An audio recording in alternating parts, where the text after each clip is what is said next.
Hey Frontline fans, welcome back to Comic Frontline. And fans, you're back with me, Mike Spider Slayer, getting ready to do that all-important comic book review so you, the fans, can make a decision on what comic books to buy. And today, guys, we're back in the car, and we're going to be talking about DC Universe's Rebirth, Trinity issue number 2. Now, the first issue done by Francis Manapul, which actually writes and draws this story, was very well done, as we got to see Wonder Woman and Bruce Wayne and Clark all sit down at the dinner table with each other and enjoy each other's company, getting to know this Superman. And so what happens at the end of the last issue, we wind up seeing them, which looks like they go to another dimension or time effect or something, and they see someone on the other side. They see Clark as a young boy. So when you open up this issue, it continues right where it last left off. And if you have seen Francis Manapul's artwork, it's absolutely gorgeous in this book. I love the paneling and the layouts in here. The coloring is not too dark. It's nice and light. A really soft feel to this book. Overall, it's an awesome book to look at. So let's discuss this story, and then let's see what I thought of it in the end. So what happens is we wind up seeing a young Clark Kent and his father, John, appear. And we don't quite know what happens in this issue, okay, on how they appeared or how Clark and the crew, the Trinity, wind up getting to where they got to until we discuss it at the very end. So what happens is Clark feels like that Pa Kent is dead, and he feels like he had to take off. And so in this issue, we wind up seeing Clark, Diana, and Bruce. They wind up going and after talking with Pa Kent when he wakes up, searching for the young Clark Kent. And that's what happens throughout this entire issue. And even, Wonder Woman and Diana, they have no idea where they're at, how they got here, if things are messing up with the timeline and whatnot. And it was good to see these interactions between Pa Kent and Clark, and older Clark, without revealing his identity, about, saying, what do these symbols mean? Where does my son come from? But without spilling the beans. And I thought that was good interactions between the characters. You get to see some things, where they go back to Smallville in here. And great dialogue also between Diana and Bruce here about,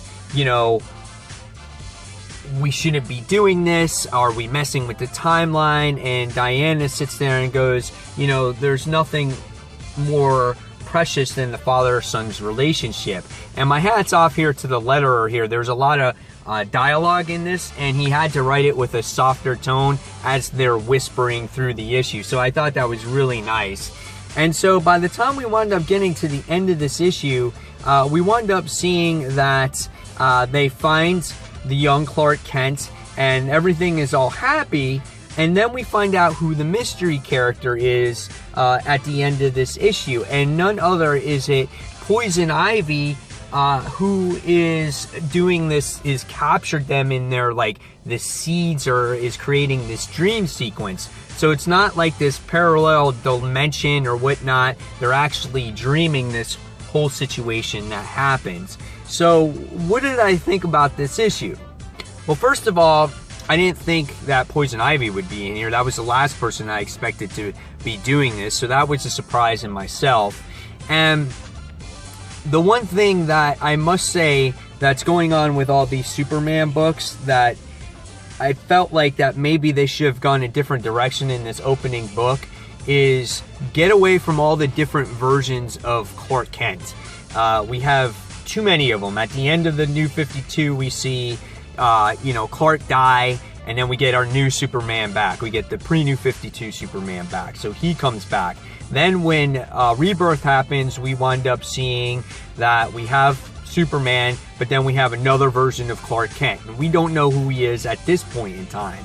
Okay, so we're dealing with that. Now we're getting this, dream sequence, young Clark Kent, thrown into the mix as well. So at one point when you're reading this book, you're like, okay, hold on, I got a young Clark Kent, I got the pre-New 52 Superman, I have another Clark Kent that we don't know who he is. We have a Lois Lane who's the pre-New 52 Lois Lane. We still have the Lois Lane that's Superwoman, and we got this version of Lois Lane. So there just seems like there's starting to be an overcrowding of all these characters, and it's hard to keep track of them all. So hopefully it's the only time we'll actually see this, but I kind of wish this opening story didn't open up this way. I like the first issue. The second issue, I was kind of like, all right, why do we need this? We're seeing so many different versions, and that kind of deterred me a little bit from this book. Not saying that I'm not going to pick it up anymore. I was just hoping for a different type of story, and I definitely didn't see Poison Ivy being thrown into this whole mix.